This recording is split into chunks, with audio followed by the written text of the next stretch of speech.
Saudações a todos vocês que acompanham aqui o canal do Conde pelo YouTube, começando mais uma tarde aqui de entrevistas. Hoje tenho o prazer, a honra, a satisfação de receber aqui.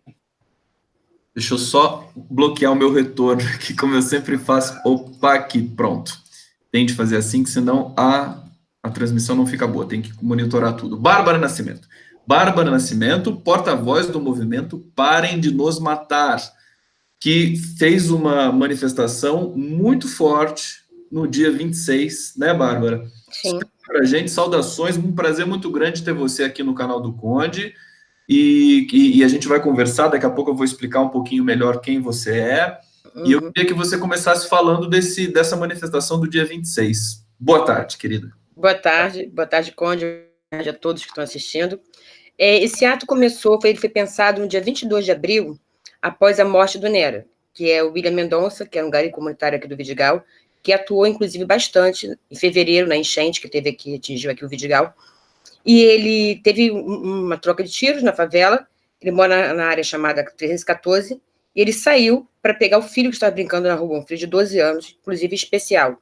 E ele estava com a roupa de gari, dizendo que era trabalhador, que era morador, e ainda assim foi alvejado e morto. E nesse mesmo dia fizemos uma manifestação na Praça do Vidigal, ali na Niemeyer, contra essa morte absurda, e era uma manifestação pacífica. Sim, as pessoas estavam exaltadas, e era legítimo, porque inclusive tinham matado um morador, que mesmo que não fosse um trabalhador, ainda que fosse um traficante, nós não temos a pena capital, a polícia não tinha direito de matar, e no caso era um trabalhador. E nós fizemos um protesto da Niemeyer, e a polícia chegou, o choque chegou de forma muito brutal, repreendendo essa manifestação, com bala de borracha, com gás lacrimogêneo, com spray de pimenta. As pessoas tiveram que ser abrigadas dentro dos motéis, dentro da farmácia que fica ali próximo. Foi uma coisa absurda, tinha muitas mulheres grávidas, crianças, e aí nós entendemos que não adiantava só fazer manifestação dentro da favela, que dentro da favela a gente ia continuar sendo alvejados. Outras manifestações ocorreram em regiões periféricas, não só no Rio, se pensar o Reage em Salvador, mas essas manifestações em lugares periféricos, elas não surtem efeito, porque a polícia vem, coíbe, e não chega a opinião pública, ninguém sequer fica sabendo. Nós decidimos que nós íamos descer para o asfalto. A gente ia descer para o asfalto não para vender nossa força de trabalho e nem para fazer carnaval. Nós íamos reivindicar e dizer e exigir respeito às nossas vidas, e que nossas vidas importam, e exigir parem de nos matar.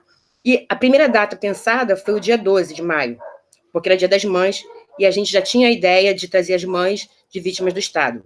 Mas, por conta também de ser dia das mães, ficou uma data complicada, né? Porque tem aquele famoso almoço em família, enfim, e o pobre periférico já tem tão pouco momento de lazer, então a gente achou que não era bacana aquela data. Pensamos no dia 26, porque era o primeiro domingo após a morte do Nera. E coincidiu, inclusive, de ser também o dia da manifestação lá dos bolsominions, mas não havia nenhuma relação, entendeu? Nossa data foi pensada antes da data deles. Eles alteraram, inclusive, o horário, que a princípio eles divulgavam que seria às 2 horas da tarde, e depois passaram para as 10, o mesmo horário da nossa. Bom, mas enfim, o nosso ato tem relação, que a gente está falando com o Estado, é um ato político, mas não tinha nenhuma relação contra o ato deles lá em Copacabana, que isso fique bem claro. E aproveitando também, porque saiu muito nas mídias falando que a polícia foi nos atacar no dia 22 de abril, porque moradores colocaram fogo em pneus, mas não foi. Isso foi uma reação após a polícia agir de forma truculenta aqui, inibindo a manifestação. Aí, após isso, sim, alguns moradores, sim, queimaram, e também uma reação legítima. Foi brutal o modo como eles nos trataram. Trataram favelados como se fossem gados. E aí teve uma reação. Bárbara Nascimento, muito interessante tudo que você está falando. Eu vou trazer umas questões aqui para você. Quero saudar a todos que estão chegando aqui para a transmissão pelo YouTube. Estamos chegando aqui num público já bacana. Paulo Rosa, Adriana Cópio, Rosana Gomes, Adriana Cópio aqui de novo, Ministério da Laranja, que é um perfil aqui que está acessando a nossa entrevista. Saudações a todos vocês. Quiserem fazer pergunta para a Bárbara Nascimento, por favor, a Bárbara Nascimento. Agora eu vou dizer quem é a Bárbara Nascimento para vocês, né? Professora da rede pública, formada em letras pela UFRJ, mestranda em Memória Social na Unirio, pesquisa e memória e a resistência dos moradores do Vidigal, favela da qual é cria. É membro do Favela no Feminino e porta-voz do ato Parem de Nos Matar. O ato repercutiu muito, Bárbara Nascimento. Acho que foi, assim, um sucesso nesse sentido, conceitualmente um sucesso, como você explicou aqui, ir para o asfalto. Acho que a metáfora do asfalto é muito interessante. Você, inclusive, ponderou que não vamos para o asfalto para celebrar nada, vamos para realmente protestar em função da violência que a gente sofre da polícia aqui no Rio de Janeiro. Eu quero começar perguntando uma coisa conceitual para você, que é, em algum momento da história, a polícia do Rio de Janeiro tem algum segmento dentro da polícia do Rio de Janeiro que tenha um tratamento concreto, profissional, humanizado com a população? Porque os relatos que a gente tem é sempre de muita violência. Você, de onde que vem isso? Que a preparação, a responsabilidade final é do governador do estado, que é o chefe da polícia. E eu queria que você falasse um pouco disso para mim, porque seria tão bom ter uma polícia civilizada como a europeia, por exemplo, né? Que cuida, que trata, em grande medida, aí, de uma manifestação e que trata todo mundo de maneira relativamente, pelo menos muito melhor que no Brasil, isonômica, né? O que você teria a dizer para a gente? Bom, eu costumo dizer o seguinte, que a polícia nos mata desde 1808. Né? Desde que a Intendência Real foi criada, a polícia nos mata, porque, inclusive, ela foi criada também para isso. Ela tinha que proteger a corte europeia e dar um ares de cidade civilizada ao Rio de Janeiro. Isso incluía inibir toda a manifestação do povo negro, manifestações religiosas, o jongo, a capoeira, principalmente a capoeira, porque também era uma defesa do povo negro. Então, a nossa existência já foi criminalizada desde então. E aí, em 1809, quando surge esse modelo da PM, né? Não era PM, mas foi o modelo, o embrião do que é PM hoje em dia, que eu acho até interessante, porque foi no dia 13 de maio, né? 80 anos Verdade, depois, né? esse surgimento aí dessa polícia. Você disse 1809? Isso. É isso? 13 de maio de 1809. Que seria o embrião da Polícia Militar hoje. Então, que também foi criada para proteger o patrimônio, não para proteger as pessoas. Embora hoje ela deveria fazer isso. Então, eu acho assim, na verdade, o que acontece hoje é o plano de extermínio. Então, continua em curso o extermínio da população negra e a criminalização da nossa existência. Então, se a favela é o lugar onde vive essa população, onde vive a população negra, ela também é criminalizada. A favela sempre é vista como o lugar das ausências, como o lugar do abate, porque consideram que a população toda é marginal. Isso não é verdade. Se você considerar o Vidigal, oficialmente ele tem 9 mil e poucas pessoas, mas os moradores consideram 30 mil pessoas. Obviamente que nem 1% disso é traficante. Lógico que não. Porque é toda a população favelada, né? Nós somos 23% só na cidade do Rio de Janeiro. A população favelada é 23% na cidade do Rio de Janeiro. Se essa população toda fosse, de fato, delinquente, nossa, não existiria nem mais Estado. Então, é uma criminalização da nossa existência, como sempre, porque para manter a lógica do capital, você tem... Porque o comércio de drogas gera dinheiro, mas não gera dinheiro para a favela. Porque a favela, o que ela faz é o comércio varejista, né? A gente vive repetindo uma coisa que é o óbvio. A favela não tem... Aqui dentro da favela não tem a fábrica da Taurus. A gente não planta maconha, a gente não tem refino. O que acontece aqui é revenda. Então, se quer realmente combater as drogas, que vá para as fronteiras, né? Hoje, eu vi no jornal que foi apreendido com militar 1.000 cápsulas, 1.000 balas. E esse indivíduo receberia 10 mil reais parcelados ainda. Lógico também que ele não é o grande articulador de tudo isso. Então, se quer inibir o tráfico, que vá para as fronteiras, que vai inibir de onde ela vem, que aqui é só revenda. E também, quando a gente fala de segurança, de política de abate em favela, é preciso também falar de legalização. Porque, assim, eu não tenho nenhum conhecido, nenhum próximo, nenhum amigo que tenha morrido de overdose. Não tenho. Mas eu não tenho dedos para contar quanto dos meus morreram de tiro. Os meus morrem de tiro, não morrem de overdose. Lógico que ninguém deve morrer. Mas para isso precisa entender que a questão das drogas não é uma questão de segurança pública. É uma questão de saúde. Uma questão de saúde pública. E só assim, quando entender isso de fato, a gente vai começar a poder discutir a questão das drogas. E ela tem sim que surgir da favela, na minha opinião. Que se a favela é criminalizada, essa questão da legalização, essa questão das drogas tem que partir daqui. De dentro da favela. E nós fizemos isso, inclusive, no ano passado, aqui no Vidigal. Houve um debate sobre a questão da legalização. E eu acredito que tem que ser ampliado. Agora, a polícia, infelizmente, ela atua como atuava, fazendo um paralelo, né? Porque, como eu sou memorialista do Vidigal, pesquisa do Vidigal, Essa favela tem um nome em homenagem ao Major, que foi o mesmo Major que atuou lá em 1808, que é o Major Nunes Vidigal, Miguel Nunes Vidigal, Major Vidigal. Ele ganhou essas terras aqui justamente por coibir as manifestações do povo negro. Era de interesse, na época, ele ganhou isso da Igreja Católica. Foi os monges beneditinos que deram a ele essas terras do Morro dos Irmãos, que abarca, inclusive, até a Niemeyer, até a Praia do Vidigal. E ele ganhou isso porque teve uma atuação que eu considero que ele inaugurou o Pé na Porta. Foi o Major Vidigal que inaugurou o Pé na Porta. Porque naquela Desculpa, época, inaugurou o quê, Bárbara? Pé na Porta. Pé na porta. Que é uma prática muito comum da polícia ainda hoje em dia. A polícia entra nas nossas casas sem mandato algum, acreditando que tem esse direito. E o Major Vidigal já fazia isso quando destruiu os quilombos. E justamente por ele agir interesse, a igreja, porque a Igreja Católica na época era dona de vários escravos, de várias terras, então era interessante que uma pessoa como a figura do Major Vidigal trabalhasse a favor dos negócios da igreja. Então, por isso que ele ganhou essas terras aqui. E aí é interessante, porque esse mesmo Vidigal, recentemente, na época eu odeio essa palavra, mas enfim, na época da pacificação, o Vidigal foi considerado até ex-favela. Favela chique, favela cult, favela um monte de coisa. E até o absurdo de ex-favela. No entanto, desculpa, pode falar. Não, desculpa, complementa você. Assim, e, no entanto, eu moro numa região que é a Pedrinha, que é uma região bem estigmatizada aqui no Vidigal, né, que é uma região que tem um histórico de violência. E aqui a gente, mesmo na época da pacificação, da dita pacificação, a gente sofria ainda assim com os abusos policiais, as incursões policiais, as abordagens. Nós já sofrimos com isso. E se mantinha uma imagem que o Vidigal era o PP que deu certo. Isso é absurdo. Mas na época da pacificação foi um pouco melhor? É isso que você está dizendo? Não é isso que eu estou dizendo. De certa forma foi. Se você pensar na questão, eu tenho um filho de 7 anos e até os 5 anos ele não tinha vivenciado nenhum confronto. Mas ele convivia com a presença do armamento policial. Isso ele convivia. E eu tive que ensinar meu filho que o barulho que ele ouvia não eram fogos no Dia das Crianças. Então, assim, se eu disser para você, seria hipocrisia, que não havia uma certa...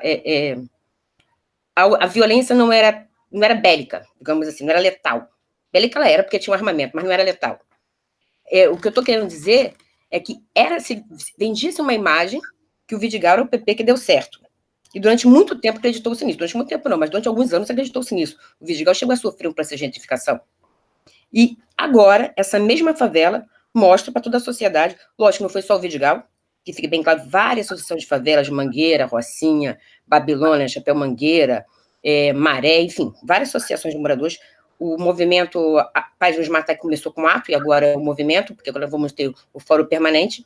Ele foi organizado por moradores de favela, com apoio de movimentos sociais, claro, com apoio, inclusive, da classe média progressista, que entende que a favela também faz parte da cidade, porque a gente tem que parar com essa ideia de cidade partida, entender uma cidade integrada. A favela faz parte. Não é possível uma população só na cidade do Rio de Janeiro, que compõe 23%, seja uma coisa à parte. Não é uma coisa à parte. Perfeitamente. Bárbara Nascimento. Bárbara, você é uma pesquisadora também, né? Então, e você pesquisa justamente o Vidigal. Sim. Isso? O Vidigal, ele tá encravado ali, eu não conheço muito bem a topografia, a geografia do Rio de Janeiro, mas está no Morro dos Irmãos, é isso? Isso, ele fica entre São Conrado e Leblon. São Conrado e Leblon. Área muito nobre, né? Nobre, a área mais nobre da cidade. Mais nobre da cidade. Enfim, o Vidigal tem um pouco esse imaginário de ser um pouco diferente e tudo mais, né? Qual que é você disse a origem do Major Vidigal, isso remonta ao século XIX? Sim. Ele ganhou essas terras aqui em 1820. 1820? Isso. Começa nesse momento já a ocupação com esse perfil, não? Não. Ele chegou a morar aqui, inclusive ele morreu aos 94 anos aqui no Vidigal. Ele foi o primeiro morador do Vidigal. E depois, e é curioso também pensar isso, porque depois ele vende parte das terras, passa ao Armstrong, Charlie Armstrong, que era um inglês que fundou uma escola, a escola anglo-brasileira aqui no Vidigal, no comecinho do Vidigal. E esse indivíduo escreveu, inclusive, um livro que ele tinha assim, pretensões higienistas. Ele queria criar uma escola que era uma escola para elite. E o deboche, e aí é a resistência, porque essa mesma favela que foi ocupada por um indivíduo, né, que é o dono, né, que era o dono na época, que pretendia abolir qualquer manifestação negra, e depois ela tem uma parte dela ocupada por higienista, ela depois desenvolve como uma favela e, como tal, a população é negra. Então, a população que eles tentaram expulsar é justamente a população que agora ressignificou, e agora não, desde 1940, mais ou menos, dado oficial de 1940, a população favelada ocupa essa terra aqui. Tudo isso faz parte da sua pesquisa? Sim, sim. Agora, na Unirio, faz um mestrado lá, né? Muito interessante. Mestrado, minha pesquisa é Vidigal, Narrativas de Memórias, e eu pesquiso os movimentos de resistência a movimentos que eu considero expulsatórios no Vidigal. E eu considero 3 movimentos expulsatórios. A remoção da década de 70, a disputa pelo tráfico, em 2000, o auge em 2000, e depois para essa gentrificação. E eu não concluí minha pesquisa... Você fala gentrificação, né? Acho que é bom explicar isso para o nosso internauta aqui, e até mesmo para mim, que eu não sei se eu tenho uma noção muito clara do processo de gentrificação. É isso que você está falando? Sim, sim. Gentrificação é quando... Quer dizer, é uma reocupação do lugar com vistas comerciais e... Explica para a gente. Sim, é quando uma população local ela é expulsa devido à ocupação desse mesmo território por uma classe mais favorecida, mais abastada. E aí a população original não consegue se manter devido aos preços elevados, ela acaba sendo expulsa. Isso aconteceu no Vidigal. Mas agora, obviamente, com a fragilidade da UPP, ela não mais se configura. O Vidigal não sofre um processo de gentrificação no momento. O que acontece aqui, infelizmente, é uma vontade de muitos moradores de sair do Vidigal por conta da violência. Mas esses moradores são moradores originários e não conseguem sair, e ainda que saíssem do Vidigal, iriam para uma outra favela. E a realidade seria a mesma. Perfeitamente. Bárbara Nascimento, eu vou ler aqui alguns comentários dos nossos internautas participantes aqui. Paulo Rosa está dizendo: faz pouco que falava com meu filho sobre a coisa sinistra que se passa no país, e falei da esperança. Quando isso acontecer, precisamos ter mecanismos para reverter a barbárie social. Fazendo um comentário, muito obrigado, Paulo Rosa, comentário mais geral aqui. Sônia Mourão, batendo muitas palmas aqui para você. Bárbara Nascimento. Obrigada. Deixa eu ver mais aqui. A Bárbara me faz lembrar da Marielle. A gente vai falar da Marielle um pouco. Certamente porque tem tudo a ver com esse processo de violência no Rio de Janeiro, né? João Prota, passei no Vidigal quando corri a meia maratona do Rio. É, de fato, uma das vistas mais bonitas do Rio. Maria Margarida Genro Moser dizendo: isso exemplifica a justiça divina, nunca vão tirar vocês de lá. Vocês adquiriram essas terras com lágrimas e sangue de vocês. Bárbara Nascimento, você quer comentar algum desses comentários? Eu gostaria de comentar o que fala sobre a vista. Pode falar. Eu imaginei que você ia querer comentar sobre isso. Porque o Vidigal sempre é vendido pela questão da vista, né?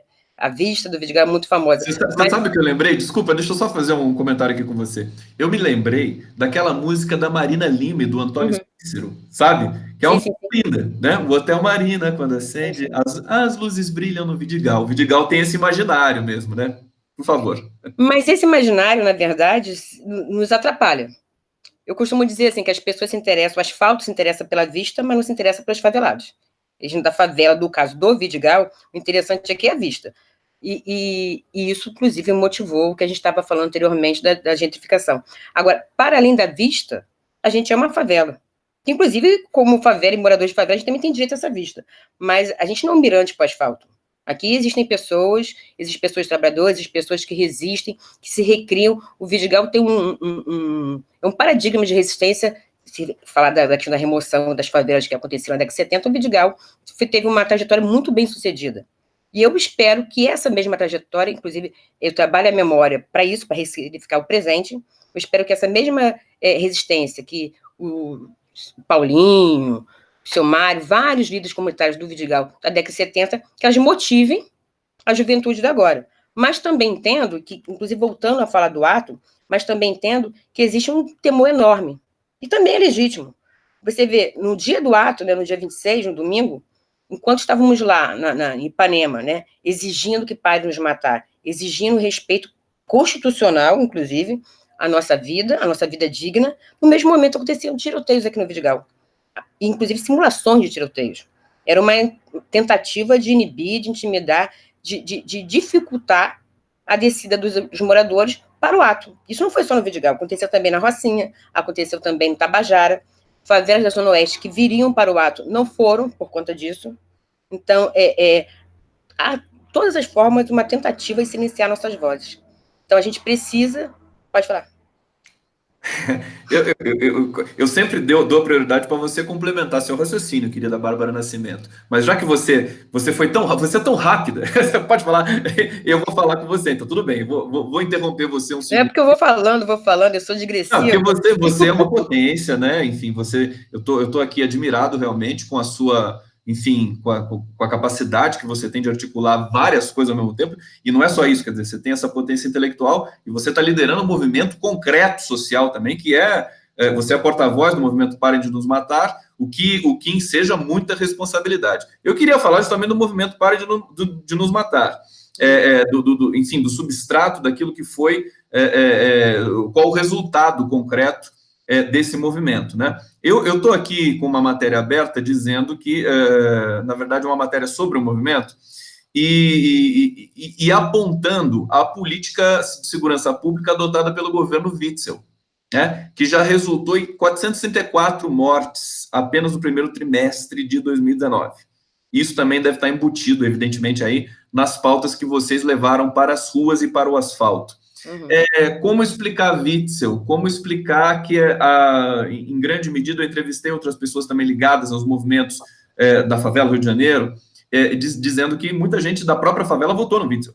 Uhum. Aí eu queria que você desse um parâmetro dessa situação, porque a gente percebe que existe um fetiche muito grande por parte desse governador que pega a metralhadora, que sai de helicóptero e quer atirar nas favelas e tudo mais, né? Essa coisa dos snipers. Quer dizer, você tem um outro paradigma muito mais deletério para a população de Rio de Janeiro do que anteriormente, e anteriormente também não era fácil. Queria que você desse um panorama para a gente sobre isso. Bom, desde que o Witzel assumiu o governo, as mortes aumentaram bastante, significativamente. Desde que são contabilizados dados há 21 anos, nunca se registrou tantas mortes, né? Eu não sei se esse dado é preciso, mas considerando abril, né, porque você deu os dados até o primeiro trimestre, considerando abril, já seriam 574 mortes. Então, assim, é uma política de abate. E o que me indigna muito é porque não é surpresa para ninguém. Ele não começou a agir assim, inesperadamente. Ele disse que assim faria. E assim mesmo as pessoas votaram nele. E, lógico, ele era, para mim, pelo menos, e acredito que para grande parte da população, um completo estranho. Ele veio muito na onda do Bolsonaro, inclusive, isso tenho muito orgulho de falar que o Vidigal não votou no Bolsonaro, tá? A gente fez uma campanha aqui de vira-voto e aqui o Haddad ganhou. Bom orgulho da Que minha família. beleza, parabéns, Bárbara. A gente fez essa campanha através do Politilage, que é importante falar também desse movimento, aliás, é importante falar sobre todos os movimentos. O Politilage é um sarau político-cultural que acontece normalmente em favelas, em lajes de favelas, por isso que é Politilage, na laje do Vidigal e agora está se expandindo para outras favelas, e que a gente discute política progressista a partir da favela. A gente convida também outras pessoas e especialistas, inclusive em alguns temas, mas a favela tem voz naquele momento. Então a gente conseguiu, através do Politilage, fazer essa campanha do vira-voto, e aqui o Haddad ganhou. Agora, a pessoa vende segurança, ela diz para a população que o que ela vai fazer se o governo é garantir a segurança, as pessoas naquele momento não estavam muito, não se preocuparam muito que segurança é essa, porque se você vende essa ideia é bacana, pô. Vou te dar segurança, pô, eu quero. Interessante. Agora, as pessoas não pensaram, infelizmente, como que essa segurança viria. No caso do Bolsonaro, foi bem declarada, né? Ele falou que metralharia a vacina. Então, não é novidade para ninguém. O que me espanta é, apesar disso, as pessoas ainda assim votarem. E acredito que tem vários motivos. Houve também uma ilusão de que, por conta dos governos de esquerda, que favoreceram, sim, através de políticas públicas, através das cotas, o acesso de uma população negra à universidade. Então, a partir desse momento, as pessoas começaram a ter maior consciência e ocupar, inclusive, alguns cargos interessantes. E a gente teve a ilusão de que tínhamos chegado lá, mas não chegamos. Inclusive, agora estamos sofrendo todo um retrocesso. E eu acho que agora o que precisa ser feito é buscar de novo essas pessoas. É através de movimentos sociais, é através de atos, através de eventos que conscientizem a população periférica do seu lugar, que é preciso continuar resistindo, que é preciso construir estratégias de resistências, porque estão construindo a deles. A estratégia de iluminação já está aí, está evidente. Haja vista o pacote anticrime do Moro, né? Porque agora o policial potencializou o auto de resistência. Se antes ele matava porque considerava que a vida dele poderia estar em risco, agora ele mata por surpresa, medo ou forte emoção. E esses argumentos, inclusive, são absurdos, porque, pelo que eu estava lendo, pela Associação de Juízes do Brasil, Juízes Federais do Brasil, isso, inclusive, pode ser algo que iria inocentar ou tornar a pena mais branda, até em caso de feminicídio cometido por um policial. Então, hoje em dia, ele mata e vai justificar por legítima defesa, ou seja lá o que for. Até medo agora é argumento para um policial matar um morador de favela. Então, lógico que depois do governo do Bolsonaro, e eu temo assim, se esses 4 primeiros meses já registraram esses números, você imagina 4 anos. É a política do abate, é o extermínio. Bárbara, aproveitando o gancho que você está me dando aqui para falar no plano nacional também da violência, acabou de sair pela Atlas, né, uma pesquisa... Felipeia, o Atlas da violência. Isso, da violência, o mapa da violência no Brasil. E aí 65 mil mortes, quer dizer, aumentou. Deixa eu trazer aqui a matéria para você, para a gente ter isso mais, né, perde mais jovens, quer dizer, para a violência em patamar de países como o Haiti, o Atlas da violência. E aí nós temos aqui 65.602 homicídios no ano retrasado, um aumento de 4,2% em relação ao ano anterior, e o mais preocupante que diz aqui é um número recorde de 31,6 mortes a cada 100 mil habitantes, mais do dobro da taxa de homicídios do Iraque em 2015. A OMS considera taxas epidêmicas superiores a 10 homicídios a cada 100 mil habitantes. Todo dado da pesquisa são estatísticas uma mais aterrorizante do que a outra. Por exemplo, jovens morrem muito mais, negros morrem muito mais, mulheres são mais violentas, mais vítimas de violência no Brasil. Nós tivemos aí um massacre recente no presídio Anísio Jobim, em Manaus. Nós tivemos aqueles 3 massacres logo depois do golpe do Michel Temer do PSDB, né? No Rio Grande do Norte, em Manaus, em Roraima, em Boa Vista. E aí eu quero que você agora comente nesse plano nacional. Quer dizer, o Rio de Janeiro está emparedado, né? Um foco ali histórico também, com outras variáveis, por exemplo, a Rede Globo sempre promovendo o horror no Rio de Janeiro, né? Nos seus telejornais, as facções de São Paulo empurrando a violência para o Nordeste agora, e segundo uma análise de um sociólogo, parece que esse é um dos dados que atestam o aumento de violência no Nordeste em relação ao Sul e Sudeste. Como é que você vê esse momento do Brasil? Bom, de todos os dados apresentados pelo IPEA, o que mais, para mim, é mais emblemático é a taxa de mortalidade de jovens negros, que são os que mais morrem, 75,5%. É uma coisa absurda. E isso vem para corroborar o que a gente estava falando anteriormente. É um extermínio. E parece um lugar comum ficar repetindo isso, mas é um extermínio. É um plano genocida. Eles pretendem nos matar. A intenção parece que desde sempre foi essa. É matar a população negra. E o jovem negro é o que mais morre. Então, houve também uma questão em alguma rede social aí, que falava assim, quando vocês falam para de nos matar, vocês só focam na juventude negra. Mas brancos também moram na favela e brancos também morrem. Ok, lógico, a gente está falando que todas as vidas importam. Mas é muito significativo quando você vê esse dado. 75,5% dos que morreram são jovens negros. Então, isso é algo que me preocupa muitíssimo e que eu acredito que a única forma da gente diminuir esses dados, né, torná-los menos a questão racial. Na verdade, a intenção seria zerá-lo, mas isso aí é uma utopia, né? Então, seria, primeiro, o policial que atira entender que está servindo como capitão do mato. Tem uma frase que eu gosto muito do Favaro não se cala, que diz assim, os que vinham de cavalo hoje vêm de blindado. Então, é negro matando negro, porque o policial, que também é o que mais morre, e mais morre também porque é o que mais mata, e também é negro. E também está dentro dessa estatística aí de homicídio. Então, é preciso, primeiro, uma identidade de classe. E entender, e aí vem através de políticas públicas, enfim, através das cotas, sim, entender que essa juventude precisa ser conscientizada e a única forma disso acontecer é através da educação. Agora, se a gente voltar para a questão específica do Rio de Janeiro, o que motivou esse ato, você vê o que desmotiva também parte da população a aderir a certos movimentos, é justamente você ver, essa semana, os policiais que mataram o Eduardo Felipe na Providência, eles foram absolvidos, né? Então, tudo isso vai gerando uma impotência. Os militares também, né? No caso do Evaldo e do Marcelo também. Sim. Bem não foram absolvidos, mas foram liberados, né? Então, isso acaba gerando uma impotência por parte da população. Mas, por um outro lado, né, eu acredito que o fortalecimento dos movimentos sociais se vê pelo ato Pare de Nos Matar. Somos 79 movimentos, entre movimento negro, entre movimento de favela, entre associações de moradores, movimentos sociais, somos 79.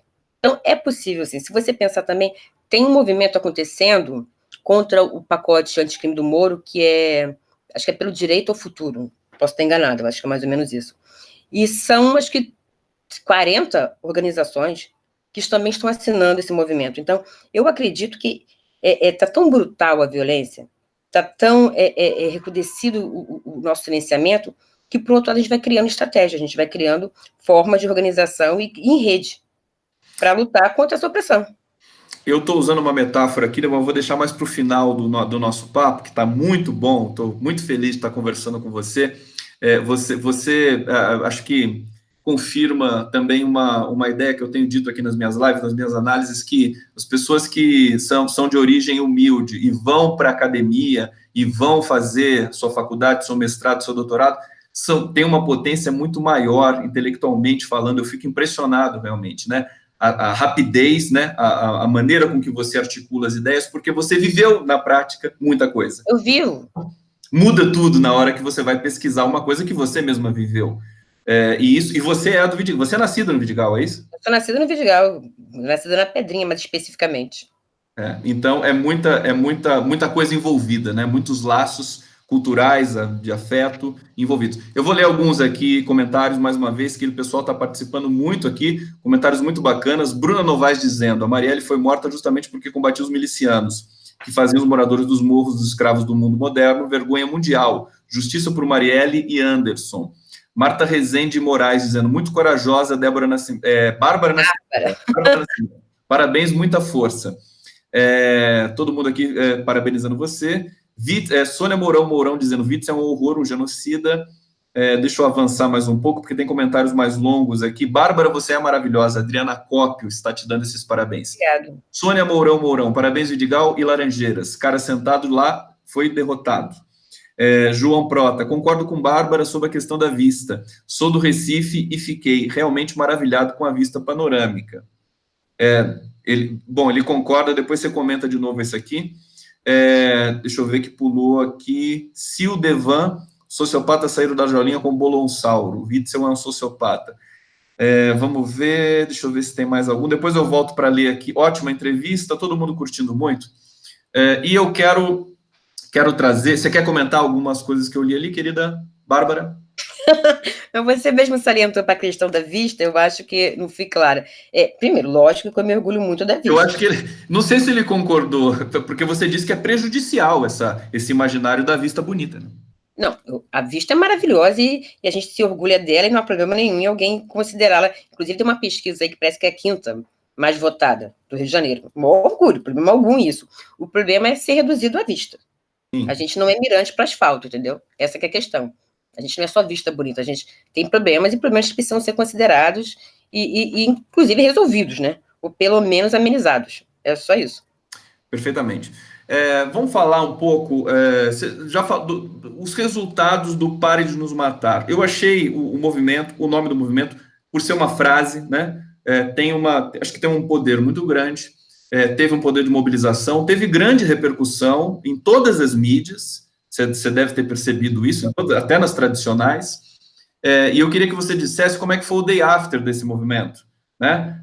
Enfim, tudo que aconteceu no durante, evidentemente, mas, assim, se houve alguns avanços, né, nas articulações decorrentes de uma mobilização tão, enfim, insinuante, poderosa, impetuosa como Parem de Nos Matar. E se tem marcado também uma nova rodada de manifestações. Bom, esse ato ele foi iniciado, como eu tinha dito, né, a partir da morte do William Mendonça, através de um grupo de WhatsApp, um grupo de moradores aqui do Vidigal, que foi criado na época das enchentes. E aí esse grupo depois começou a atender várias outras demandas, e aí com a morte do Nera, que também é importante falar que nós fizemos uma manifestação semanas antes do falecimento dele, por conta das incursões policiais que aconteciam aqui no Vidigal, principalmente em horário escolar, né, porque eles nos fazem de escudo. E aí fizemos uma manifestação na Niemeyer, assim, a maior parte ali era mulher e crianças, conseguimos um diálogo com o comandante da UPP, comandante Jairo, que inclusive é ex-morador do Vidigal, especificamente da Pedrinha, e tivemos uma trégua de uns 10 dias sem confronto, sem tiroteio, sem nada. E quando ele retorna com o assassinato, inclusive, do Nera. Então a população estava muito indignada. E aí houve a conversa com algumas lideranças para que ajudassem na organização desse ato, porque já era intencional que não fosse apenas do Vidigal, e eram 3 amigos inicialmente, e de repente virou um grupo com mais de 200 pessoas. Foram incluídas ali outras lideranças de favela, movimentos sociais, pessoas do movimento negro, e aí foi somando, e hoje em dia nós temos mais de 200 pessoas, mais de 200 representantes de movimentos nesse grupo, e a gente foi se articulando ali, lógico, também com reuniões presenciais, e depois, perto do dia do ato, nós tivemos uma plenária, essa plenária lotadíssima, na FAFERJ, e aí a gente finalizou o que seria o ato. E nessa plenária, que já era uma discussão que vinha acontecendo pelo WhatsApp, a gente decidiu que o ato não seria um ato discursivo, que não seria ato que parlamentares falassem, embora eles estejam nos apoiando. Eu posso enumerar aqui Dani Monteiro, a Renata Souza, Benedita da Silva, Valdec Carneiro, Mônica Francisco, eu devo estar esquecendo alguém, enfim, mais uma galera do campo progressista que estava apoiando o ato. Mas aquele momento era o momento da favela se mostrar para o asfalto, e se mostrar através da dor. Então a gente não queria representante. A gente decidiu que quem falaria era justamente aquele que mais sofre essa dor, logo as mães das vítimas do Estado. Então foram elas que falaram no ato, e também colocamos a nossa cultura ali presente. O ato começou com um xirê, começou com uma saudação aos antepassados. E depois tivemos várias apresentações lindíssimas de grupos originários de favela. Então, a nossa ideia era essa, era mostrar a nossa cultura e a nossa dor no asfalto em pleno Ipanema. Então, nesse sentido, foi hiper positivo. Eu acho que foi nesse sentido até sem precedentes, né? Acho que talvez seja uma primeira manifestação desse perfil, né? Eu não conheço nenhum outro ato, nenhum outro movimento que tenha sido feito por favelados, protagonizado por favelados, e que tivesse essa exclusividade. Os parlamentares estavam ali presentes, mas, no entanto, eles respeitaram que aquele momento é o momento da gente falar. A gente não quer que ninguém nos dê a voz, nós temos voz e queremos ser ouvidos. Então, nesse momento, foi isso que aconteceu.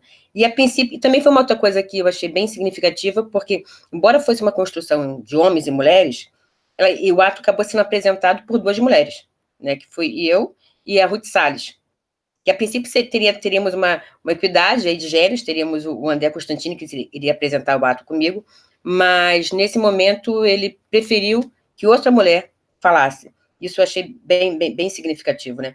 Porque, inclusive, se você for observar, eu não tenho dados que possam comprovar isso, mas se você for observar a conjuntura dos movimentos de favela, a mulherada tá tomando um lugar bem interessante.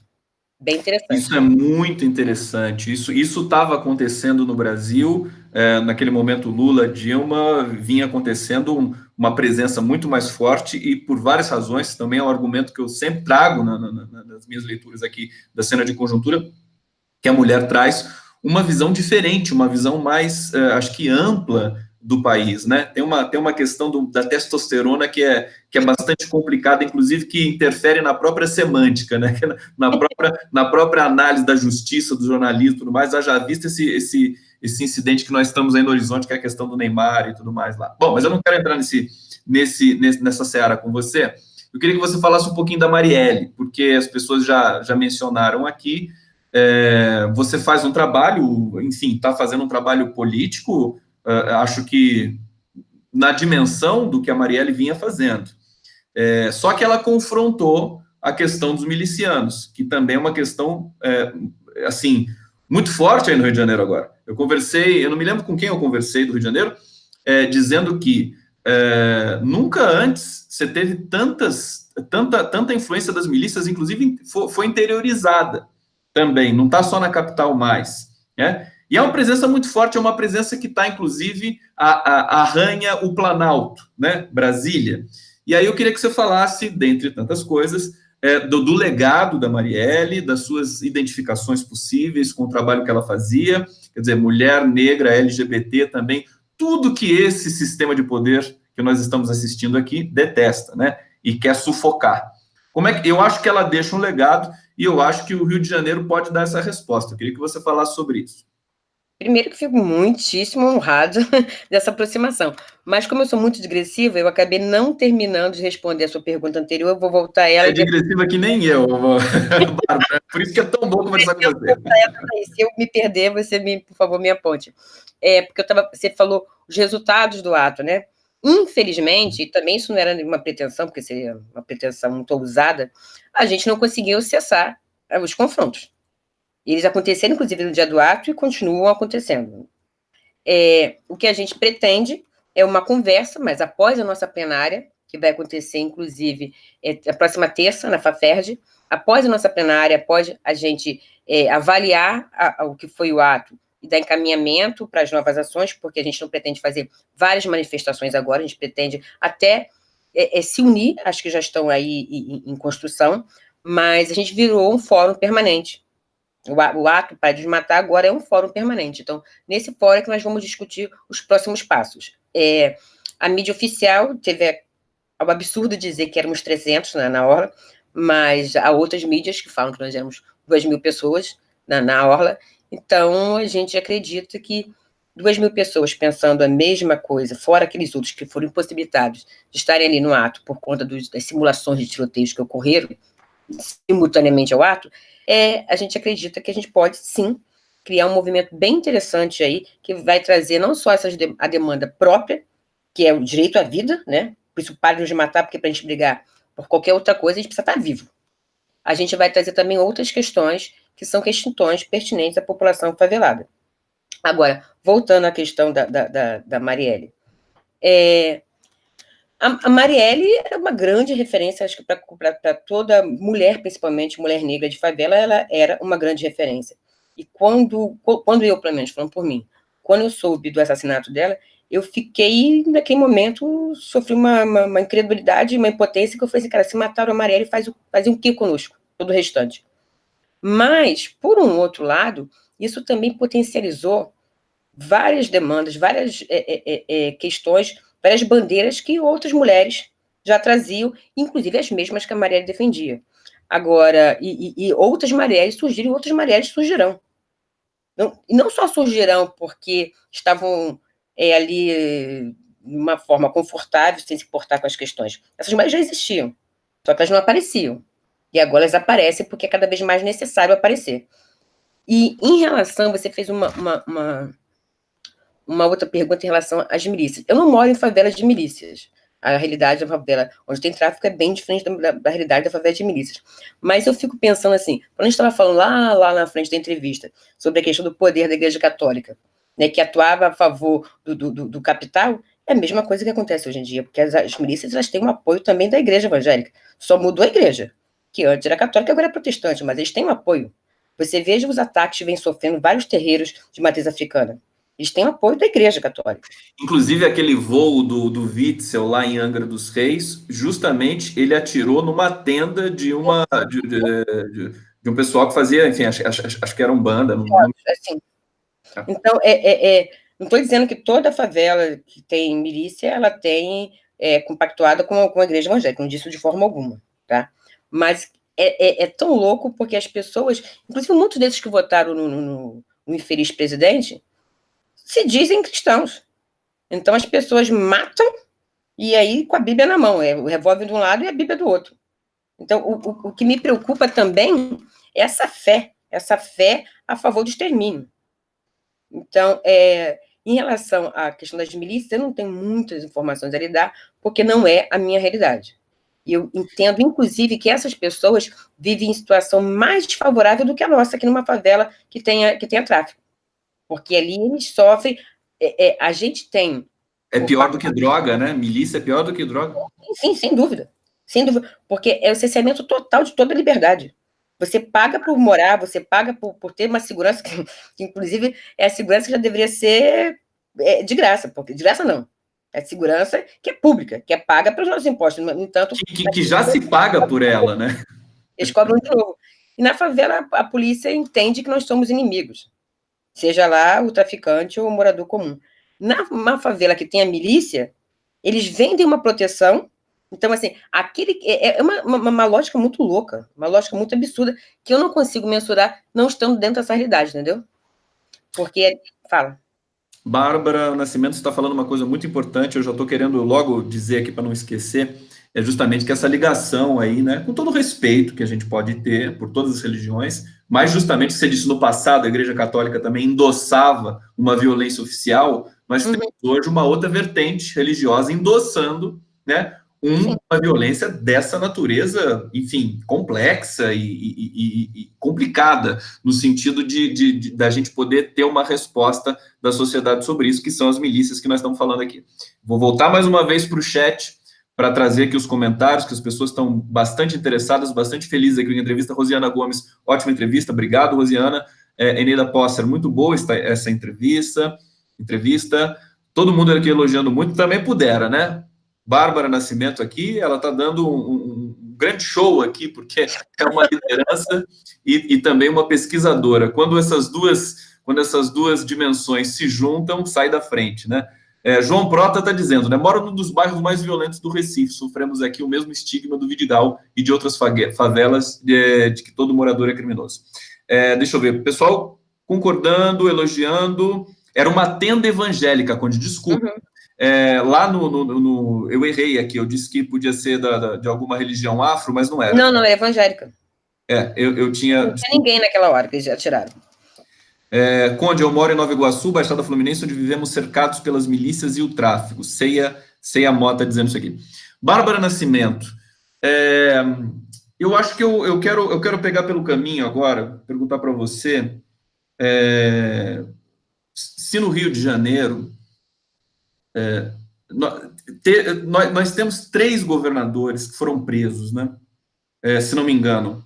Benedita da Silva não foi, né? Teve alguém que disse assim que todos os governadores não. Presos, né? Mas esquece que a Benedita da Silva não foi presa, né? Foi, acho que, enfim, o Garotinho, o Pezão, né? E o Cabral. Um momento muito difícil para o Rio de Janeiro, né? Que a gente fica se perguntando o que aconteceu, né? O que aconteceu? Imagina eu aqui do Tucanistão de São Paulo querendo tripudiar com o Rio de Janeiro, porque São Paulo também é muito...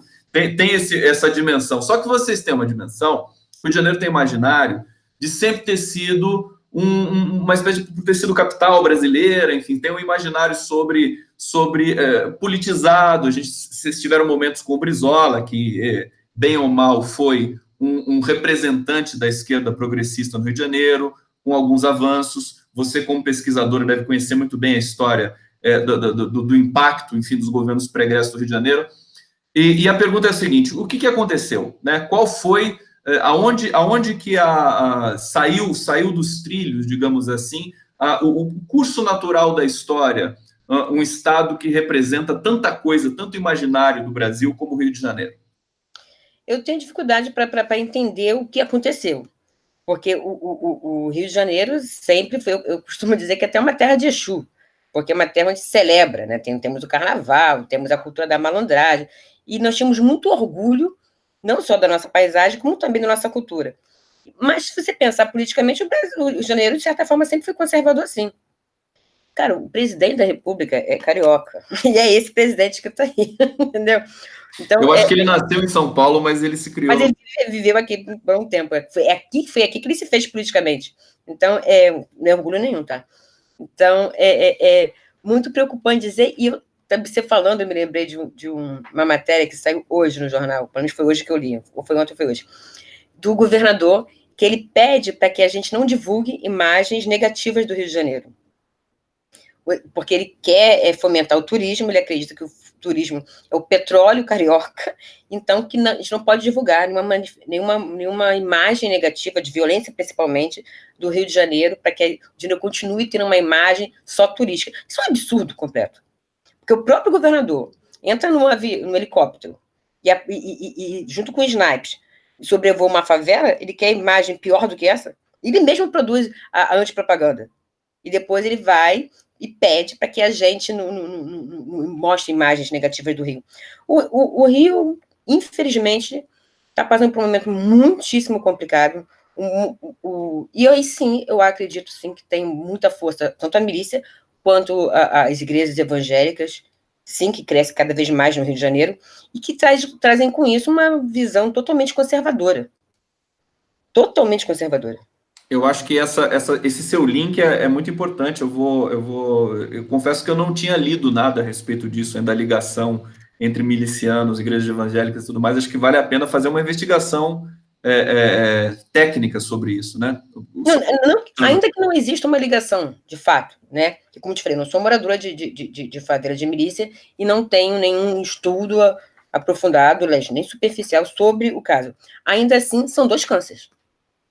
Ainda que não estejam associados, os dois, ainda que individualmente, representam um grande malefício, um grande retrocesso para o Rio de Janeiro.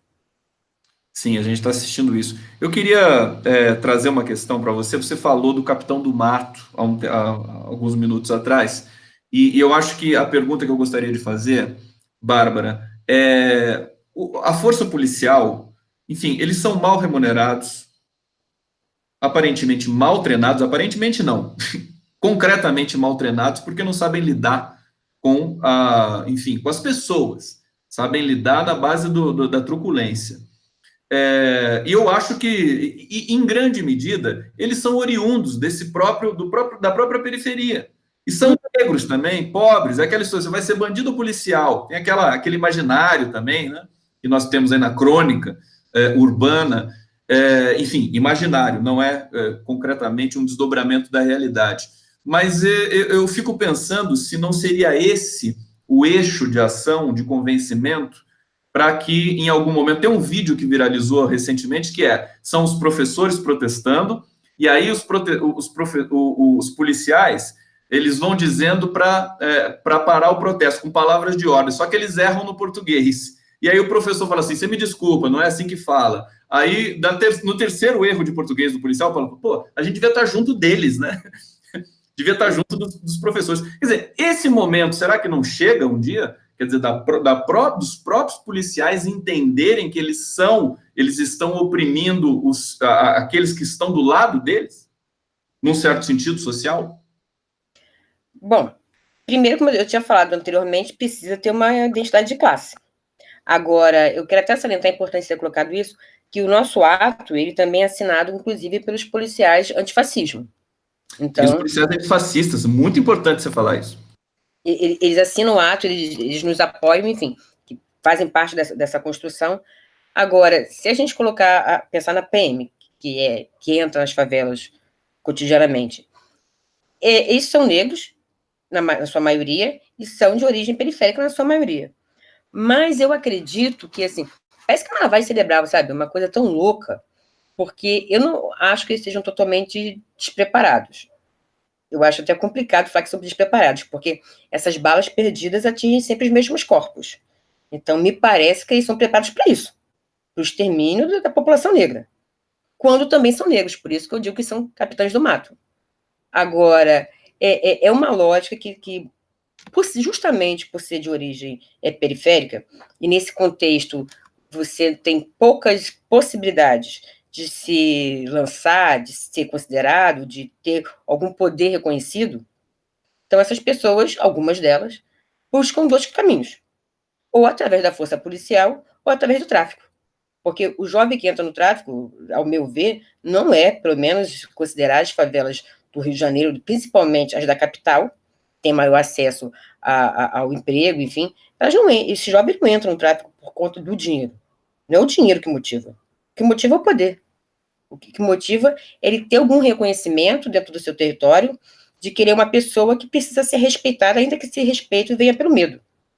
E a mesma coisa, ao meu ver, acontece com o policial. Não estou dizendo que esse seja o motivo, mas é uma leitura possível.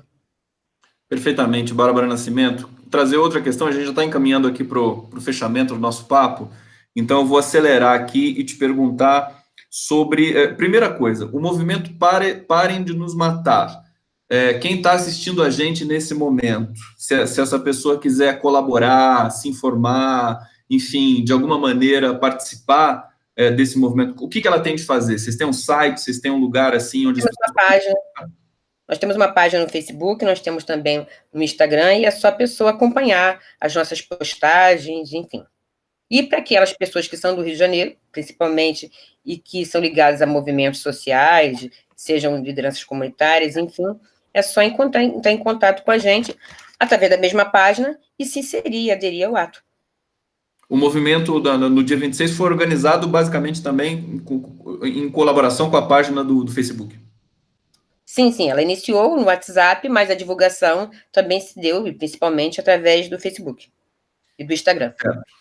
Eu queria perguntar para você, o pessoal está dizendo muito aqui da paralisação do dia 14 de junho, o 14J, que estão dizendo aí greve geral no Brasil, você tem muitas adesões, tem os movimentos, tem o movimento dos estudantes, né, que pararam e deram um espetáculo, inclusive no Rio de Janeiro, né, no dia 15, no dia 30. Como é que você está vendo essa movimentação? No dia 14 vocês vão estar, de alguma maneira, mobilizados também?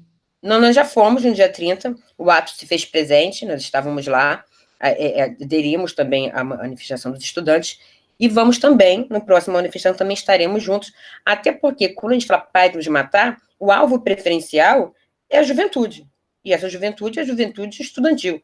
Então, o ato entende que tem que estar junto, tem que apoiar, até porque, como agora o ato passou a ser um fórum, e aí a gente abarca outras questões também, e a educação é primordial nisso aí, porque a educação é que vai colaborar não, é que de fato pode inibir essa violência toda que a gente sofre, de todas as formas de violência, porque nos matam de todas as formas, não é só com a bala.